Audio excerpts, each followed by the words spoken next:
What you first need to wrap your head around is that watercolor is not, you can't do like proper layering such as gouache or oil or anything. So you can go relatively dark, but also darkness is changing when the pigment is drying in, and also depending on how much water you use and how much pigment you use in your watercolor, the outcome of the color itself is different. So what I try to do is, because I work with a schminky set and I have kind of like similar colors then, and I mix them, but I kind of like also structured my schminky set in value set here, and can you see this?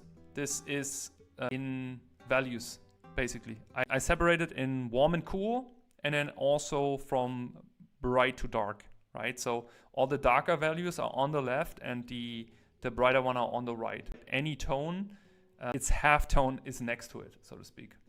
And that makes it relatively easy for me to pick what color I should use. The only problem is that you have to understand that you, for example, that what we said before, you cannot just take blue and just go with blue over everything, because that doesn't make sense. And that is kind of like the tricky thing to figure out, like, okay, when to use violet or purple rather than blue. Yes, these are removable. This thing here is super old. And then the thing is, like, what I would advise you is kind of like get a set of values and colors that you can use. Like, for example, for skin color, I would say I would go a little bit brighter when it comes to watercolor, because when you go too dark, you can't go back. I'm painting for, like, in my job, in my game company job, I was painting every day environments. So I was painting like big paintings, so to speak.